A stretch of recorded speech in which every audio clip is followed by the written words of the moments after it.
Welcome to Shotcallers. I'm your host, Dennis Postema, and today I have a very special guest, Micah McDonald. Micah, welcome to the show. What's up, Dennis? How are you? Thank you for having me. I love the name Shotcallers. Well, you're one of them, man. I mean, you're doing big things in all sorts of kind of business. What do you got going on nowadays with business and what you Dare I say, am I a shot caller? yeah, yeah. Yeah, you're a shot caller. There you go. Love it. I love it. Officially. I love it. Man, there's a lot of exciting stuff going on. There's never a dull moment. Always looking for new opportunities. What I'm most excited about right now is a tequila mezcal brand that I'm doing called Treluso.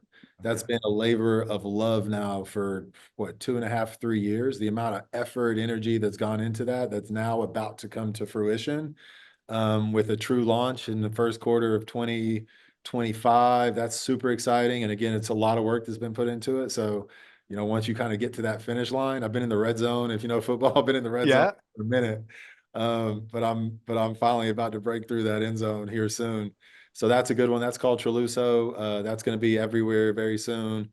I've started a couple other businesses in a little money lending type activity, kind of like hard money loans for certain industries.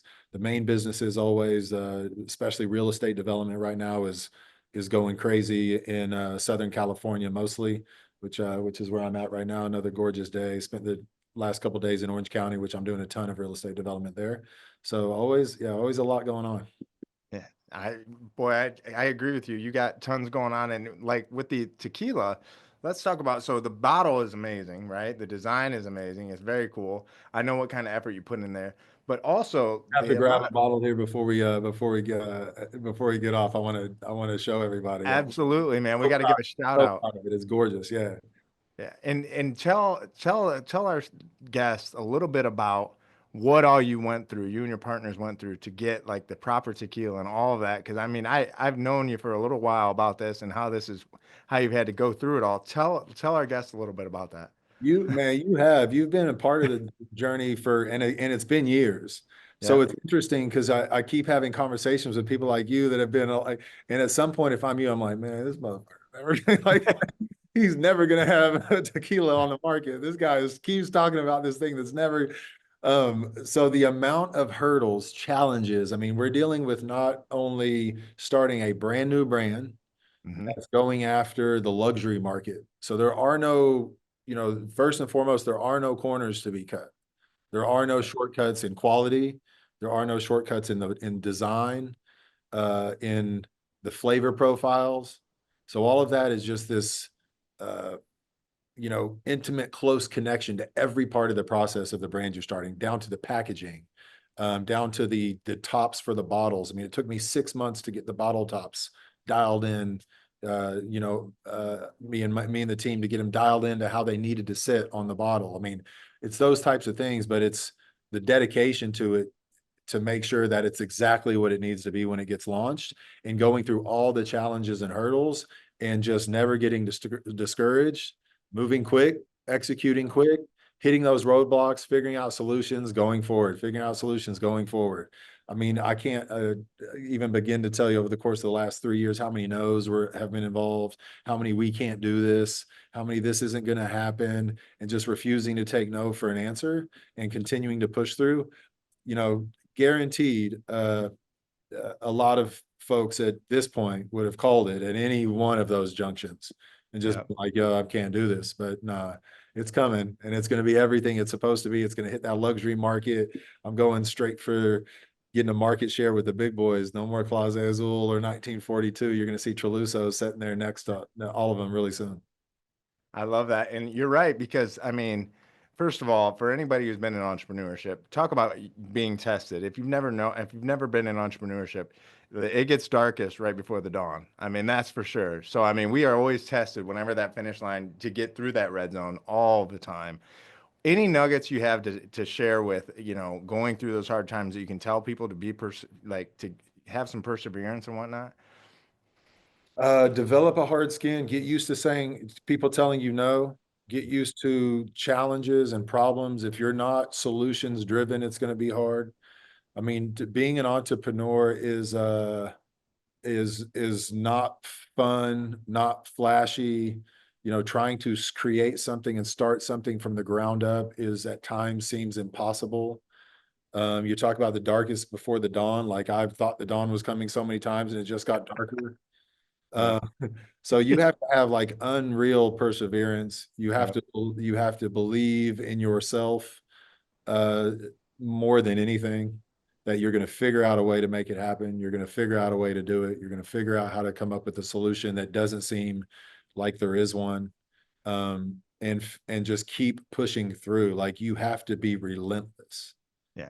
And you have to be able to move quick, because if you lose the momentum as well, like it's just going to fizzle out and die. So if you don't have that just tenacity, that consistency, that relentless behavior to be like, I'm going to make this work. I'm going to make this work. I'm going to figure it out. I mean, you're being an entrepreneur is probably not for you. Well, I think that grit is something that a lot of entrepreneurs like try to hide or don't share enough about because, there's so, it's not that the sexy part is not what is only what you see on like Instagram and everything else. I call them showpreneurs, right? Like you don't like to get to that sexy part, like to where, yeah, everything's in alignment. There's a lot of dark work that goes on.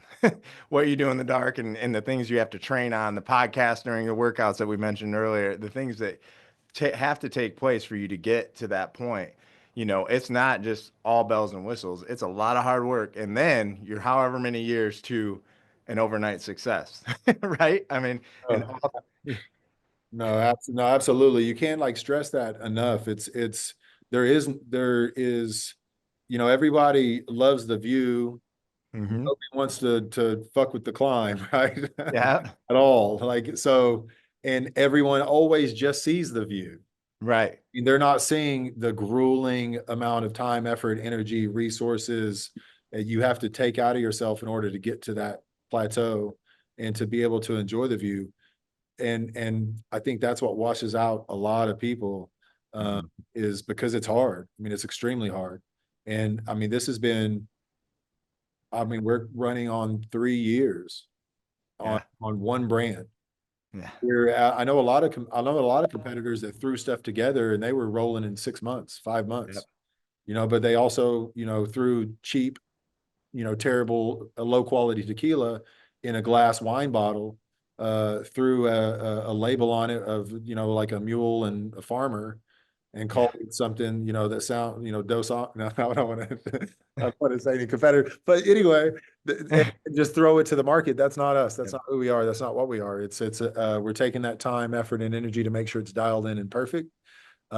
It's not just a tequila or mezcal in my mind. It's a lifestyle. It embodies a lifestyle. It embodies kind of who I am as a person, being able to enjoy the journey, celebrating each step of the way, and doing that with a fine quality uh, cocktail or tequila or mezcal is to me a great way to do it. Right. absolutely. And I think you hit on a point there too about plateaus. And when you hit those plateaus, the other thing is each level of those plateaus with the more money or the more success becomes a lot more problems, right? Like, Yeah. so I think that's a good a nugget to share with everybody as well because that really that resonates with a lot of people. Yeah, Tell me, go ahead. I'm sorry. I no, have go for a it. lot of thoughts on this. I absorb a lot of podcast information. You hear a lot of key phrases, buzz phrases. One recently was, like all, 90+% of your problems can be, remedied by a workout and going to make more money. I'm like, Yeah, bro, I don't know what problems you have. I do not have problems that are solved because I hit the gym or because I closed some sort of deal. My problems are big. The scale of my problems are massive. Uh, yeah, and they are not easily resolved at any point in time. I'll take those every day though, because I know what I'm doing, and that's why yep, I have those problems. So if I put absolutely. some little nonsense problems that are resolved by, hitting chest day or back day or doing my push pull split, and now everything's great in my life, I don't want those little problems, because you're doing little things. Yeah, So absolutely more money, more problems, and the size of the problems I think is directly reflective to how big of things that you're doing. I mean, my problems are tremendously massive, yeah, uh, and I do everything I can to make sure that I'm able to conquer and handle all of those problems as well. So give me give me more money, more problems. I'll take them all. I'll take them all day. So you just mentioned something really good about, listening to podcasts and being teachable and learning all those things. I think one of the things that's really missing today that I think you and I both have gotten from our backstories and growing up is critical thinking, and then constantly being a learner, right? Continuing to learn. I think critical thinking is what really helps with those problems. And as those get bigger and you learn to do that, I tell people all the time, and it's a very similar situation as you. The reason we make money is 9 times out of 10 is because we're able to do that critical thinking of actually orchestrating that idea and putting those pieces of the puzzle. And not a lot of people can do that. I don't feel like it's not coming out like it used to. No, no, I completely agree. I think there's a lot of like genius visionaries. There's people that have unreal ideas and they're just on a different level from a visionary standpoint, from an idea standpoint, from creating solutions to hard problems. But the critical thinking and the execution of those is completely gone. They don't have it Yeah. at all. So then they're challenged with, and maybe that's a learned skill. Maybe you can learn how to be a critical thinker. I think you can kind of fine tune it and hone it in a bit. But if you don't have that in you, I think it's hard to get that. So those types of visionaries have to understand that and get the critical thinker Yeah. on board and partner up. And then they'll take the vision and execute on it, make it a reality. That's tough. The people that have both, though, those are the Elon Musks of the world that are literally changing the entire world in a way. I mean, I think he's brought us, 10, 15, 20 years into the future that much faster, Yeah. because I think he's a visionary, but I feel like he's a unbelievable critical thinker that knows how to execute quickly. Yeah. Uh, so when you combine those two things together, I think it's unstoppable. Those are the people that are the real shot callers, the game changers. Those Yeah. those people are the ones that are just running circles around everyone, I feel like. Yeah, and I think that something that you like learning a little bit about your story and the things that you've like learned in business. I think that I remember Jim Rohn, when he said, if you get $1 million, you best become a millionaire. And like, tell me a little bit about how entrepreneurship and real estate and everything. So as you learn the skills to become a successful entrepreneur in real estate and then tequila and then hard money and all these different things. So what's amazing to me is once you learn a business, I was just telling somebody that I was mentoring the other day, I said, pick a business, learn it and become great at it. And the things that you learn to becoming to that millionaire status are transferable. Like there's different parts of it. And I think you do that so well. So can you speak about that for a little bit? Yeah, no, first I would say that I view everything from a standpoint is at some point in time, no matter who, I'll use Elon Musk again. At some point in time, maybe not him. He's an alien. He was probably born that way. At some point in time, Jeff Bezos didn't know anything about Amazon or books or Yeah. distribution or what, everyone starts at zero at some point in time. So I'm not afraid to venture into anything, first of all. And I think it's because I know those same principles that allowed me to grow my first million. If I had to completely start over right now, I would do it again. And I can put that same blueprint in just about any business and realize how to execute, how to Yeah. put the proper plans, systems, protocols, procedures around it, and then how to continue to replicate those and then tweak them, hone them in, replicate. Again, those systems and the blueprint around that is transferable to pretty much any industry. So Yeah. for me, it's become a situation of okay, what are the industries I want to be in that are massively scalable? Yeah. Once you figure out how to make 1 million, and then you figure out how to make five, and then you're like, hey, as easy as it was, well, it's not as hard as it was for me to go from 1 to 5. It's actually a lot easier now to go from 5 to 50, and understanding how all that works and the thought process behind it and scalability and which things to go into. I mean, in a way, you have to take some self-limiting beliefs out of your brain and move them away in order to do that. But I'm looking to take the same blueprint and only apply it now to industries that are massively scalable, that I'm not going to make $1 million at. I'm going to make 10 or 100 or more. Um, I use real estate as a great example. You get to a point, and this is, I talk to a lot of people in real estate, and it's slow, steady, slow, steady. They're in their little niche of houses that are maybe in the few 100,000, and they're doing a remodel, this, that. And in my mind, I'm like, if, knowing what I know about, if you leveraged yourself and believed in yourself a little bit more, that same deal that you're doing, the same work, effort, and energy that you're putting into it, if you put into a bigger deal, you're going to make 10 times more. Yeah. Why are you going to do a $500,000 deal whenever you could do a $5 million deal and make several million on top of that instead of a few 100,000 on your five? It's the same set of problems. It's the same set of issues. There's just more zeros behind it. Take the Yep. same concept, the same blueprint, the same everything that you're going to have to deal with on the $500,000 project will be what you deal with in the 5 million or the 50 million. And then figuring out, okay, if, how do I, again, reverse engineering back into doing the $50 million deal instead? If I'm going to put that in, and believing in yourself and taking that blueprint and those processes and applying them to the bigger deals. And that's what I've gotten better at, is certain things just aren't worth my time anymore. Yeah. Because the numbers just aren't there. I mean, I have business opportunities put in front of me all the time, and I look at them, I'm like, this isn't scalable. This doesn't have enough numbers behind it. There's no big exit strategy. It's just not worth my time. Although it might be a good rate of return. Everyone wants to look at the ROI. Look at the fuck about Yep. your ROI is weak. Like, there's not enough numbers. Yeah. Like, it's going to be the same amount of work, effort, and energy. So why are we not looking bigger? That's one Why, of the most, why are we not going to spend the same amount of time and instead of making 100 grand, make a million? that- one of the most valuable piece of advice right there is The it's same the work. exact same amount of work. Exact Why, same amount of why work. would you not do it unless you're just too nervous or scared to do it? Oh Well, how man, did you get past that? How did you get $5 past the million manipulation? dollar deal. How do I, if that one doesn't go right, well, if the $500,000 deal doesn't go right, that sucks too. Yeah. But no risk, no reward, right? I Yep. mean, a little bit, there's got to be some self-belief that, like, this is going to go right. And what's beautiful about real estate is, even if it doesn't, I'm still sitting on an asset. If I Yeah. come up with some great idea, some new concept, some new app, maybe it works, maybe it doesn't. If I put a bunch of money into it and it doesn't work, that money's gone. At least if I'm doing real estate, building a house, own some land, I've got something.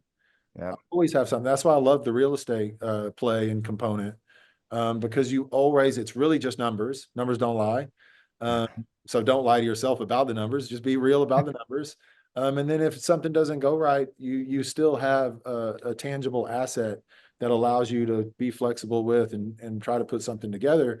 But you got to get rid of those self-limiting beliefs and wasting your time on these little deals that is going to take you forever to build up the wealth that you're really trying to reach. You're never going to get there. Yeah. Yeah. And it's money what happens quick. So how did you get past your limiting beliefs? Is there any limiting beliefs that you had to fight to get I to there? still have them. I grew up broke. Yeah. When you grow up, but I still battle in my mind that I'm one or two, maybe one decision away from being broke again. Yeah. Like, there's always that component in the back of my mind that I know what it's like to have nothing. I know what it's like to not have any money in the bank account, to wonder where certain things are going to come from, how are you going to pay bills, so I know what that feeling's like. I don't think I'm ever going to shake that feeling, which I think is good, because it continues to drive Your me. back against the wall. Yeah. And it's one of my enemies. I need enemies, right? That's one of Yeah. my enemies, is just that constant fight to be like, I'm never going to fucking be broke ever again.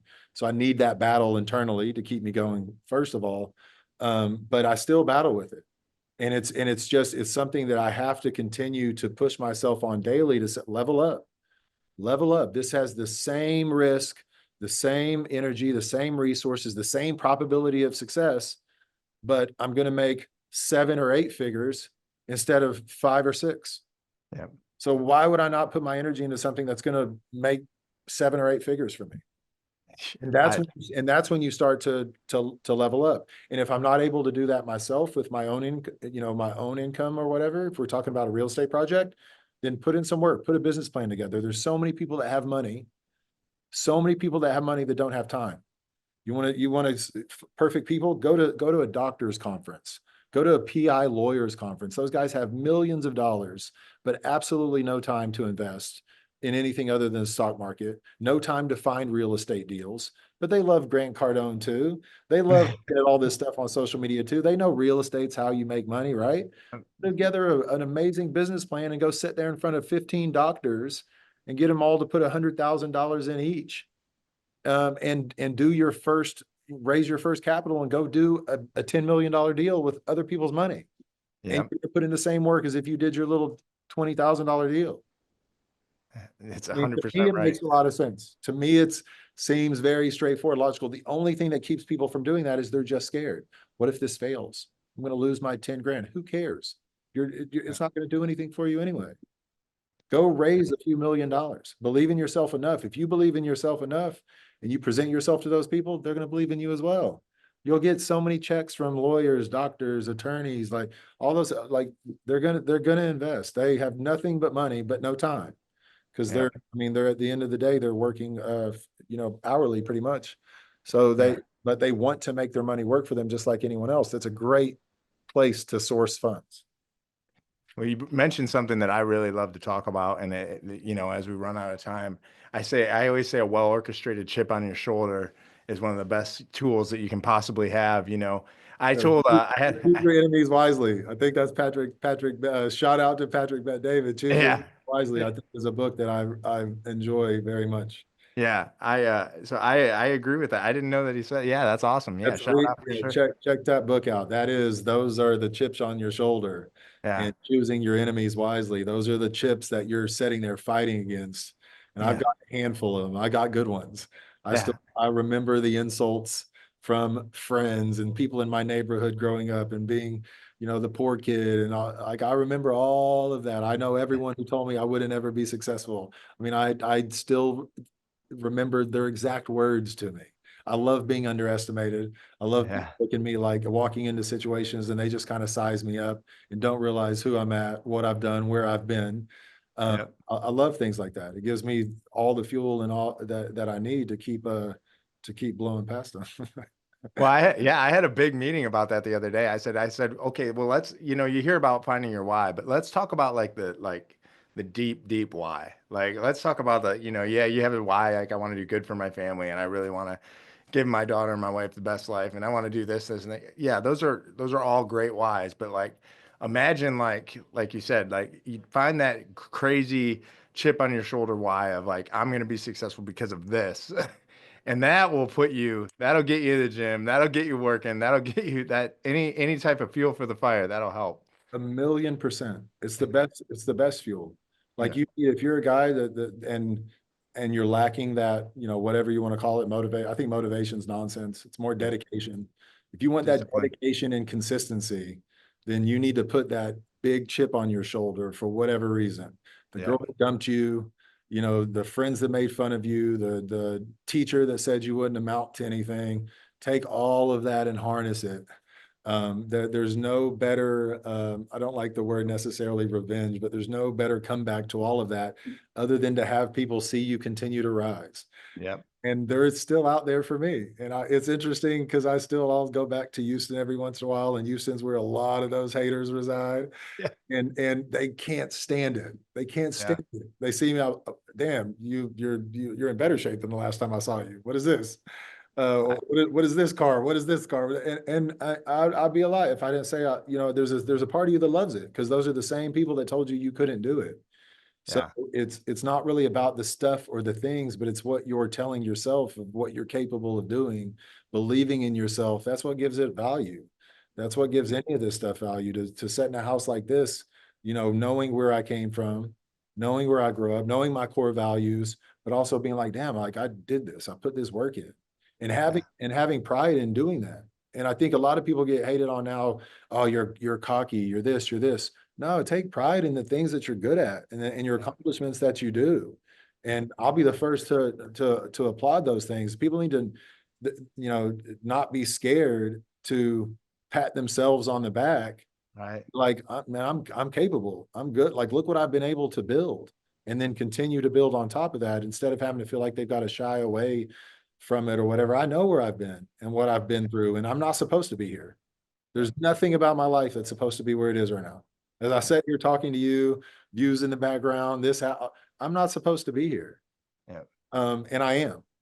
And I'm not done. And Just getting started. I still got all I still got all Yeah. those enemies on my shoulders. So it gives me more fuel than I need. we got a lot more to talk about on these next episodes that we do together because one thing I always say, you know, with haters, especially like from your own, you know, can't be a prophet in your own town. A lot of that hatred is you know, they can't make that excuse to somebody that they couldn't do it then, right? Yep. That's why they do it. So, Micah, how do people find you? How do they get a hold of you? A lot more coming soon. I'm leaning a little bit more into the social media world, but right now, just keep follow me on Instagram at I am underscore Micah MICAH is the best place now, but a lot more coming soon. Okay. Well, thank you so much for being on the show. I appreciate you. I appreciate your friendship. Thank you. Same, brother. I appreciate it. All right, thank you. Keep for having me. I'll talk to you soon. Yep, you too.